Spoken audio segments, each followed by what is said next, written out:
Welcome to IMPS classes. हम लोगों ने क्लास 10th मैथमेटिक्स का क्रैश कोर्स स्टार्ट किया हुआ है। उस कड़ी में हमने पार्ट 1 अध्याय 1 का वास्तविक संख्याएं रियल नंबर के बारे में आज स्टडी करेंगे। ओके बच्चों, तो रियल नंबर पढ़ने से पहले हम लोग स्टार्टिंग में पहला थ्योरम दिया गया है, पहला प्रमेय दिया गया है जिसका नाम है यूक्लिड विभाजन एल्गोरिथम। एक्चुअली में ये प्रमेय ना कह के एक एल्गोरिथम है। एल्गोरिथम में स्टेप बाय स्टेप किसी चीज को सॉल्व करने का मेथड होता है एल्गोरिथम। तो हम इसको समझने की कोशिश करेंगे। आप इसको इस तरीके से समझ सकते हैं। आप ओके, तो ऐसा है कि माना धनात्मक पूर्णांक संख्या क्या है? ए है। ओके, दूसरा धनात्मक पूर्णांक संख्या आप मान लीजिए, दूसरा धनात्मक पूर्णांक संख्या बी। ठीक है, यहां तक समझ में आई। हमने दो धनात्मक पूर्णांक संख्या ए और बी मान लिया है। ओके, अब हम क्या करेंगे कि ए को बी से विभाजित करेंगे। तो माना भागफल सी आता है और शेषफल आप मान सकते हैं, शेषफल हो सकता है आपको आर मिले। क्या मिले? आर मिले। तो आप कैसे कर सकते हैं इसको, आगे देखिएगा। तो यहां पे हम अगर कहें कि भाज्य क्या है, भाज्य आपका है ए। भाज्य क्या है? ए। भाजक क्या है जिससे आप भाग दे रहे हैं? भाजक है आपका बी। और भागफल क्या है आपका? भागफल आपका है सी। और शेषफल क्या है आपका? शेषफल आपका है आर। ठीक है, रिमाइंडर आर है। इतनी बात समझ में आ गई होगी।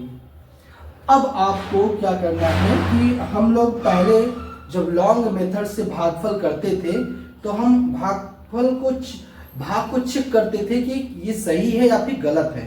तो उसके लिए एक मेथड हम लोग इस्तेमाल करते थे जो इस प्रकार था कि हम लिखते थे भाज्य बराबर भाजक मल्टीप्लाई, मतलब गुणते भागफल अब प्लस शेषफल, ये आपने पढ़ा है पिछले क्लासेस में। ठीक है, तो अब बताइए कि भाज्य क्या है? यहाँ पे ए है, भाजक क्या है इसमें? बी है, और भागफल क्या है आपका? सी है, और रिमाइंडर क्या है? आर है, मतलब शेषफल आर है। तो ये एक्सप्रेशन हमको मिलता है। तो आप समझ सकते हैं कि यूक्लिड विभाजन एल्गोरिथम कुछ नहीं है, आप जो आप पढ़ते आए थे वही चीज है कि भाज्य बराबर भाजक गुणते भागफल प्लस शेषफल। उसको हमने इस एक्सप्रेशन के फॉर्म में लिखा। अब आप पूछ सकते हैं कि ये एक्सप्रेशन किस काम में आएगा? तो ये एक्सप्रेशन आपको महत्तम समापवर्तक या मसर या फिर एचसीएफ निकालने में काम आएगा। तो यहां पे हम लिख देते हैं इसका प्रयोग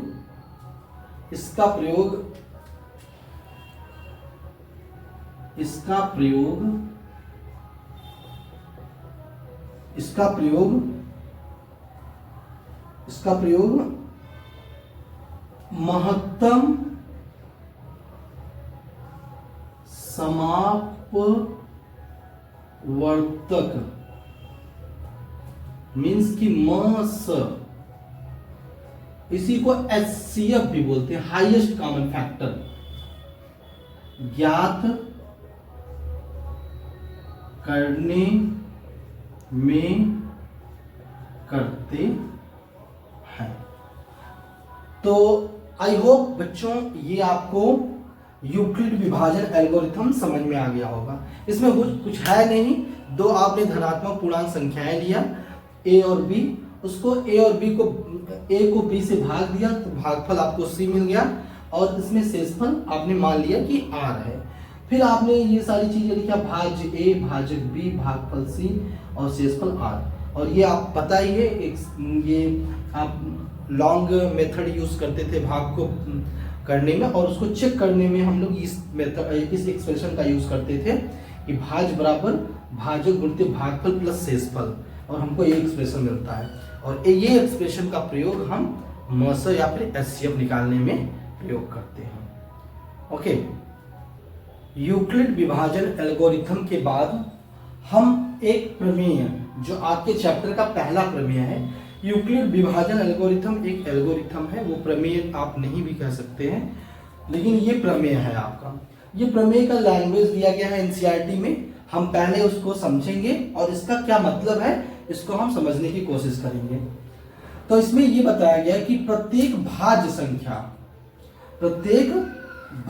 संख्या को अभाज्य संख्याओं के एक गुणनखंड के रूप में व्यक्त किया जा सकता है। तो कोई भी भाज्य संख्या है उसको अभाज्य संख्याओं के गुणनखंड के रूप में आप व्यक्त कर सकते हैं, तथा यह गुणनखंड अभाज्य गुणनखंडों के आने वाले क्रम के बिना अद्वितीय होता है। मीन्स कि उसमें क्रम मायने नहीं रखता, क्रम कोई भी हो सकता है। उदाहरण के लिए हम समझाते हैं आपको, एग्जाम्पल के लिए माना कोई भाज्य संख्या,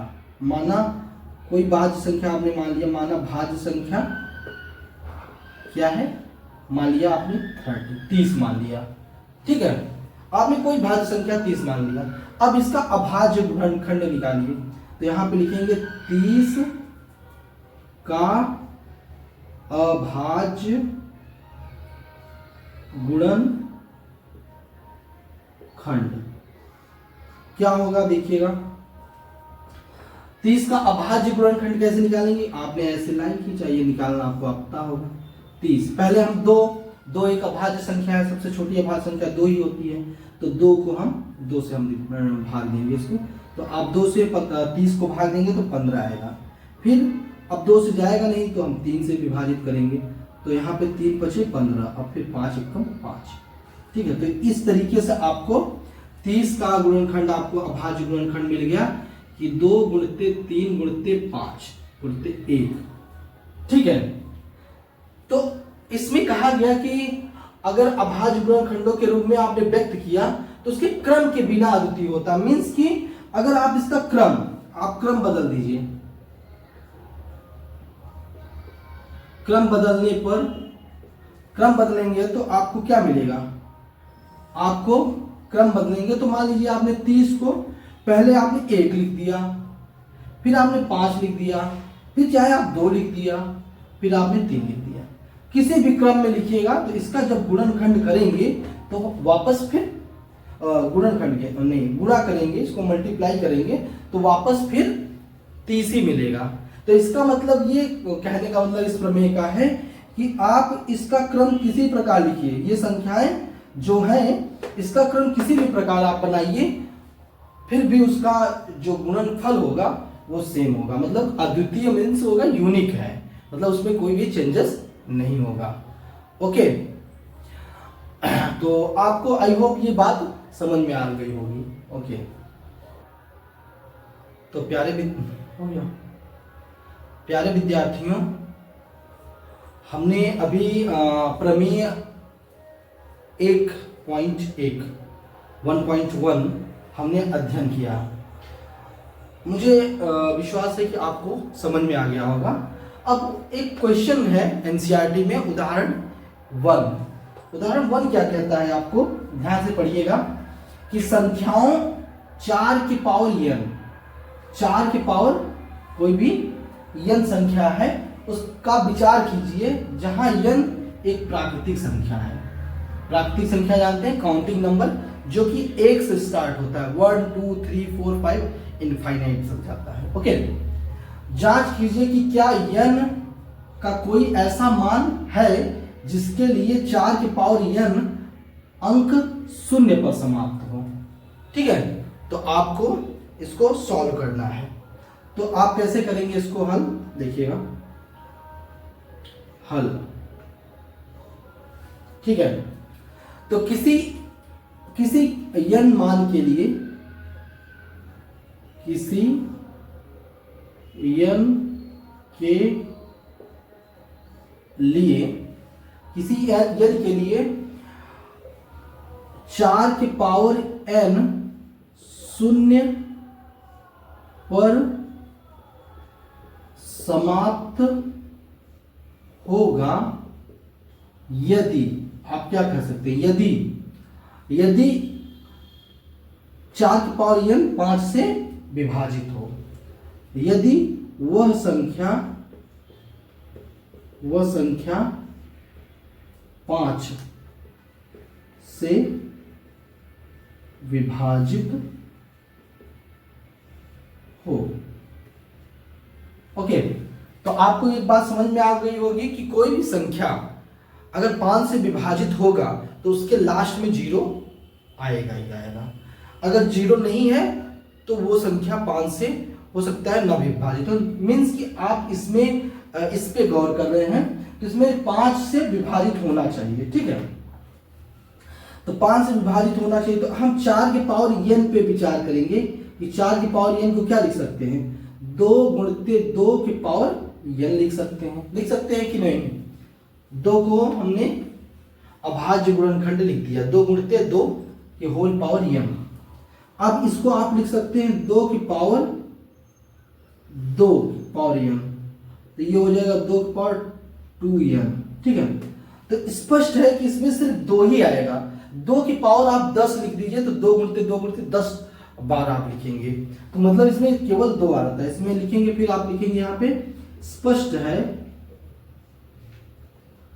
कि 2 की पावर 2n में केवल 2 ही आएगा।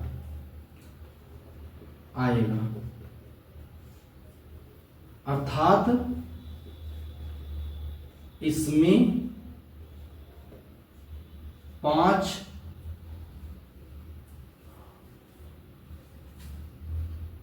का अभाज्य गुणनखंड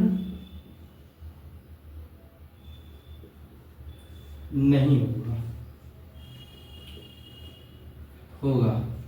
अतः आप लिख सकते हैं, अतः 4 पावर n में n संख्या में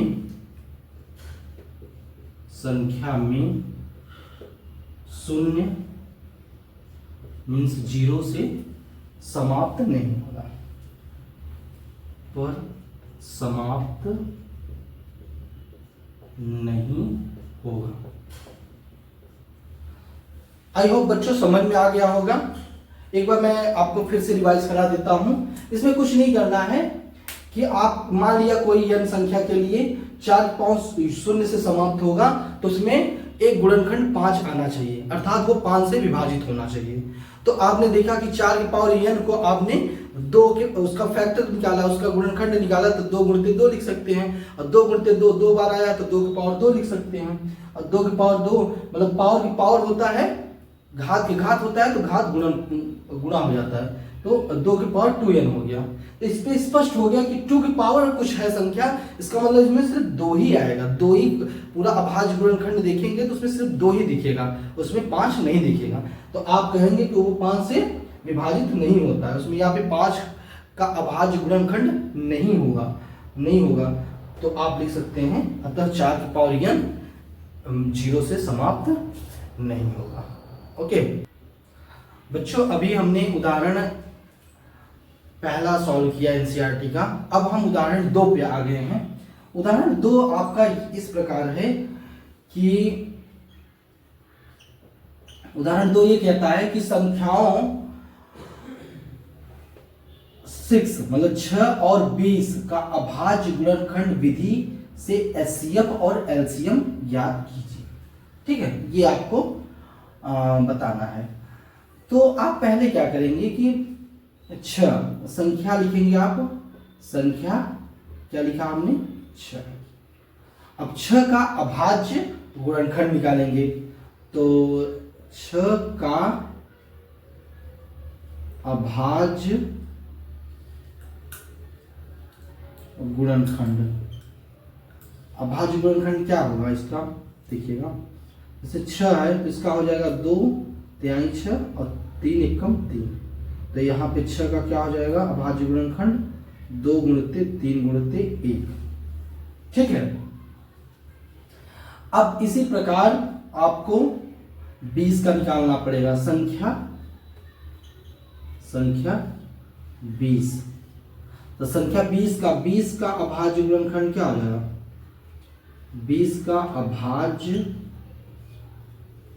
गुणनखंड क्या हो जाएगा, 20 का अभाज्य गुणनखंड इस तरीके से हो जाएगा 2 धम्मा 10, 2 पंचे 10, 5 एकम 5। तो आप लिख सकते हो 20 इक्वल टू 2 गुणित 5 गुणित 1। ठीक है। तो इसको घात के रूप में लिखेंगे 2 पावर 2 गुणित 5 गुणित 1। ठीक है। तो अब हम आएंगे, पहले क्या निकालेंगे HCF। HCF क्या करते हैं कि इसमें उभयनिष्ठ और सबसे छोटी घात देखते हैं। उभयनिष्ठ मतलब दोनों में कॉमन होना चाहिए और सबसे छोटी घात। अब यहाँ पे दो दोनों में उभयनिष्ठ है और इसमें सबसे छोटी घात कौन सा है, 2 वाला है कि 1 वाला है, 1 वाला है। तो 2 की पावर 1 हो जाएगा, 2 की पावर 1 ले लेंगे। अब देखिए क्या 3 इसमें उभयनिष्ठ है, नहीं है। 1 उभयनिष्ठ है, हाँ 1 उभयनिष्ठ है। और 5 उभयनिष्ठ है, नहीं है। तो इसका मतलब नहीं होगा। तो इसका मतलब हो गया 2 की पावर 1 मतलब कि 2 गुणित 1 इक्वल टू क्या हो जाएगा 2। तो 6 और 20 का ऐसे लिखते हैं आप, HCF 6, 20 बराबर क्या हो जाएगा 2 हो जाएगा। ठीक है। इसमें सबसे उभयनिष्ठ सबसे छोटी घात देखते हैं। अब एलसीएम आएंगे अगर निकालने, तो एलसीएम निकालेंगे तो क्या हो जाएगा, उभयनिष्ठ उभयनिष्ठ नहीं, संबद्ध दोनों में होना चाहिए, संबद्ध सबसे बड़ी घात। तो 2 इसमें संबद्ध है दोनों में, तो 2 का बड़ी घात लेंगे, तो 2 पावर 2 लेंगे। फिर गुणते क्या इसमें 3 है, इसमें कॉमन नहीं देखना है, इसमें संबद्ध देखना, मतलब इसमें 3 है तो 3 ले लीजिए, और यहाँ 5 है तो 5 ले लीजिए, और 1 है तो 1 ले लीजिए। तो 2 दूना 4 गुणते 3 गुणते 5 गुणते 1, तो मतलब 4 तिहाई 12 गुणते 5, 12 पंचे 60। तो आपका एलसीएम क्या हो जाएगा 6, 20 का 60 आ जाएगा। आई होप समझ में आ गया होगा बच्चों कि 6 और 20 का अभाज्य गुणन विधि से एचसीएफ और एलसीएम कैसे निकालते हैं। आपको मैंने बताया कि पहले आप क्या करेंगे कि अभाज्य गुणनखंड निकाल लेंगे, उसको घात के फॉर्म में, घात के रूप में लिख लेंगे, और अगर हम एचसीएफ पे जाते हैं तो दोनों में कॉमन देखेंगे कौन सा है और उसका छोटी घात को हम लिखेंगे यहाँ पे। जैसे 2 की पावर 1 यहाँ पे सबसे छोटी घात है और दोनों में कॉमन है, संबद्ध उभयनिष्ठ है। लेकिन एलसीएम में क्या है कि दोनों जो गुणनखंड है उसके संबद्ध मतलब कि बड़ी घात लेना है। तो 2 की पावर 1 यहाँ है, 2 की पावर 2 है तो 2 की पावर 2 ले लिया, इसमें संबंध है 3 तो 3 ले लिया, और इसमें संबंध है 5 तो 5 ले लिया। इसको मल्टीप्लाई करेंगे तो हमको 60 मिलेगा। इस तरीके से ये आंसर आएगा। ओके स्टूडेंट्स, आपको अभी मैंने उदाहरण 2, आपको एनसीईआरटी के दोनों उदाहरण हमने समझाया, आई होप आपको समझ में आ गया होगा। अब हम उदाहरण 3 पे जाते हैं। उदाहरण 3 ये कहता है, अच्छा उसके पहले आपको एक नोट लिखा हुआ है, मैंने लिखा है, इसको समझिएगा कि किन्हीं 2 धनात्मक पूर्णांक, अगर कोई 2 धनात्मक पूर्णांक हैं a और b, ठीक है ना, 2 धनात्मक पूर्णांक a और b हैं, तो उसका HCF निकालिए और उसका LCM निकालिए, उसका मल्टीप्लीकेशन, उसका गुणनफल बराबर होगा किसके, उन दोनों संख्याओं के गुणनफल के बराबर होगा। अर्थात यहाँ पे लिखा हुआ है कि HCF A और B का निकालिए और LCM A और B का निकालिए, दोनों का गुणा करिए, वो दोनों संख्याओं के गुणनफल के बराबर होगा, A गुणिते B के बराबर होगा। इतनी बात समझ में आ गई होगी, आई होप बिल्कुल समझ में आ गई होगा। अब हम आते हैं उदाहरण 3 पे। उदाहरण 3 क्या बताता है, अभाज्य गुणनखंड विधि द्वारा 96 और 404 का HCF ज्ञात कीजिए और फिर इनका LCM ज्ञात कीजिए। ठीक है ना। अब हम इसको हल करेंगे। देखिए हल कैसे करेंगे। अब हम क्या करेंगे, 96 और 404 का पहले हम लोग अभाज्य गुणनखंड निकालेंगे। तो 96 का अभाज्य गुणनखंड,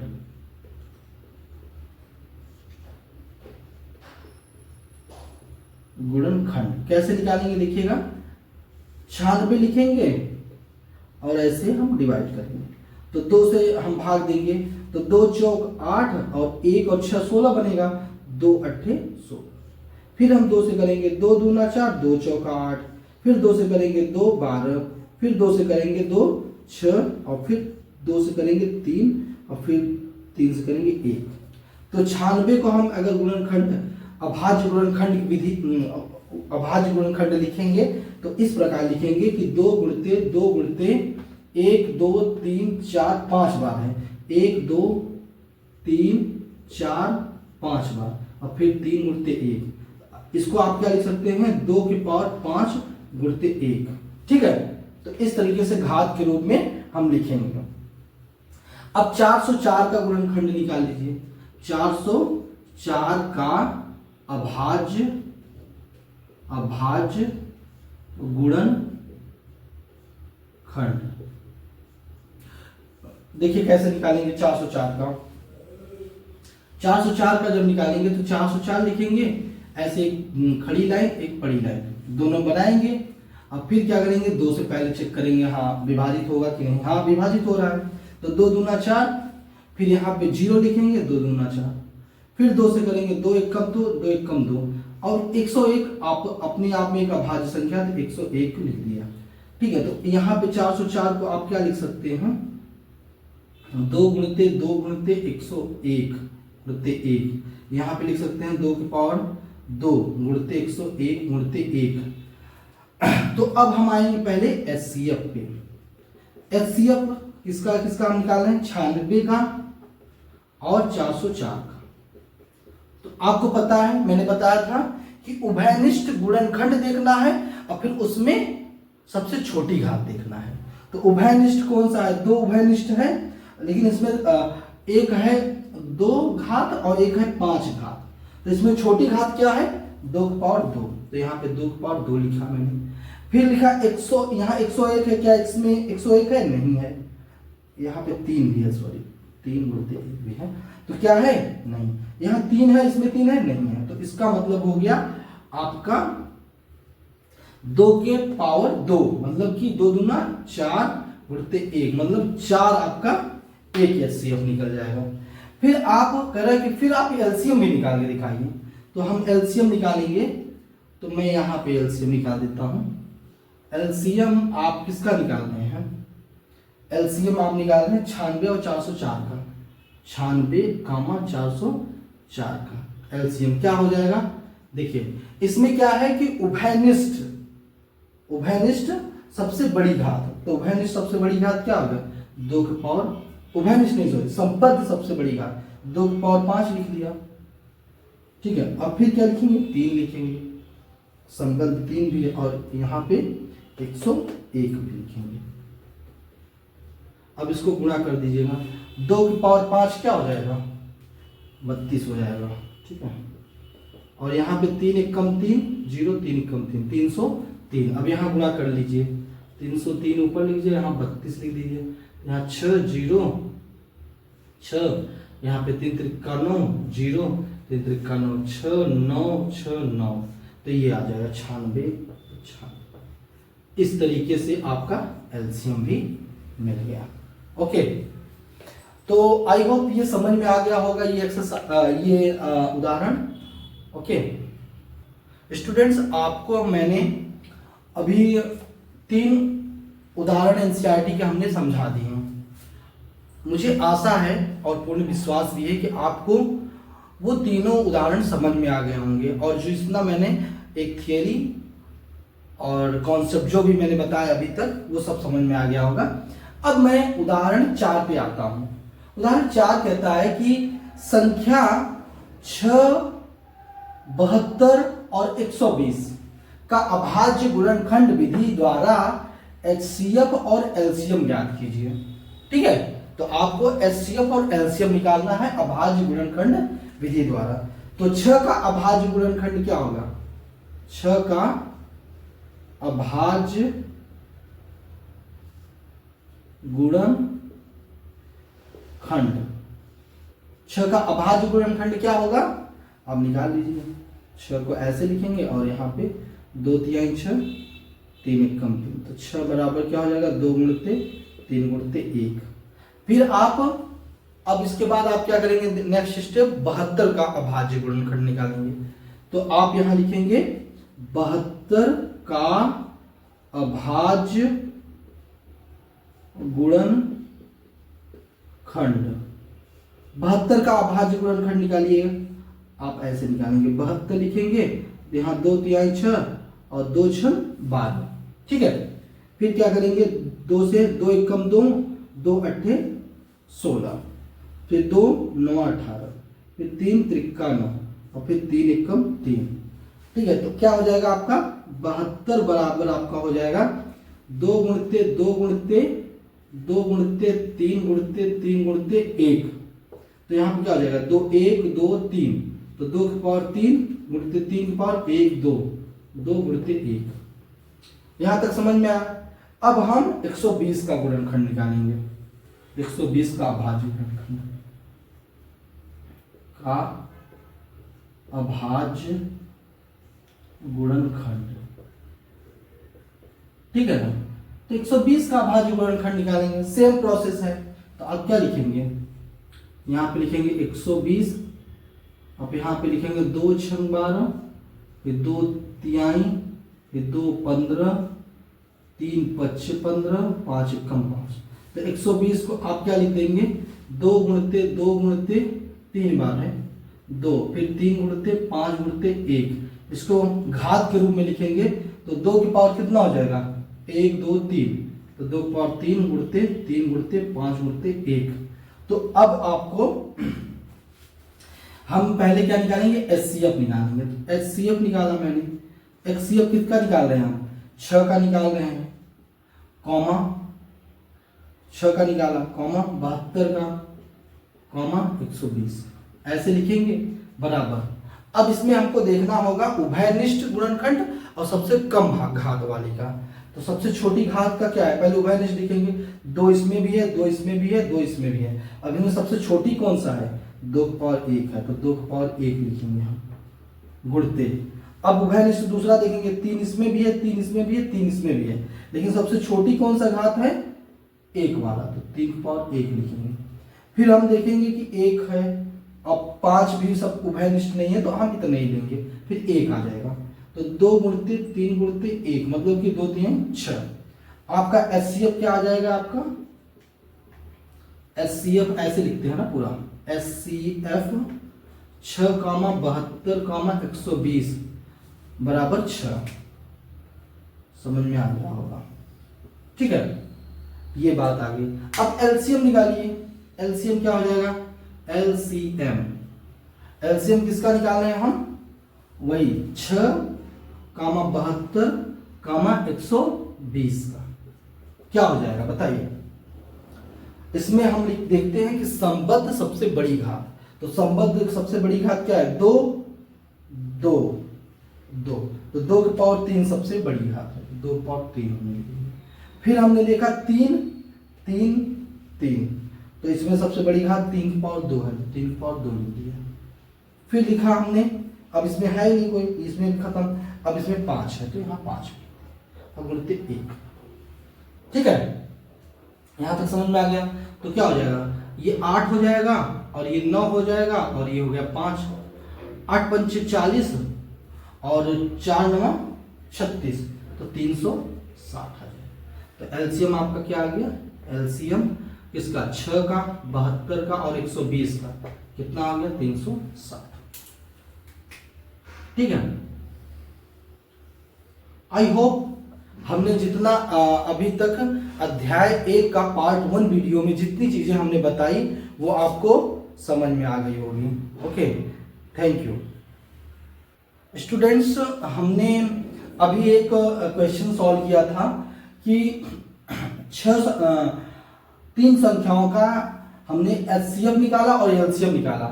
तो जैसे हमने पिछले पार्ट में पढ़ा था, पिछले मतलब टॉपिक में आपने पढ़ा था कि उसमें हमने बताया था कि दो संख्याओं का अगर हम एचसीएफ निकालें और एलसीएम निकालें तो उनका गुणनफल बराबर होगा दोनों संख्याओं के गुणनफल के। लेकिन यहाँ पे तीन संख्याओं का अगर केस आ जाएगा तो तीन संख्याओं के केस में बराबर नहीं होगा, ये आपको ध्यान रखना है। कभी कभी आपको एमसीक्यूज में या फिर आपको आप सोचेंगे कि चेक करते हैं सही या गलत, लेकिन ऐसा कभी आपको मिस्टेक नहीं करना। ये 6 उड़ते 72 उड़ते 120 जो अभी अभी जस्ट आपको क्वेश्चन समझाया था, उसमें आप इसको गुणा करिए और उसके एचसीएफ और एलसीएम को गुणा करिए, ये कभी बराबर नहीं आएंगे। तो इसलिए ये चीज नहीं आप प्रूफ कर सकते और ये चीज नहीं करेक्ट है मैथमेटिकली। तो आपको ये ध्यान रखना है, ये बराबर नहीं होंगे कि अगर तीन, मतलब यहाँ पे लिखा भी है कि तीन संख्याओं का गुणनखंड उनके एचसीएफ एलसीएम के गुणनखंड के बराबर नहीं होता। तो अर्थात कि अगर आप तीन संख्याएं लिए और तीनों संख्याओं का एचसीएफ निकाला और एलसीएम निकाला और उन तीनों संख्याओं का गुणनखंड किया, गुणनफल किया, तो वो गुणनफल बराबर नहीं आएंगे। Okay, thank you.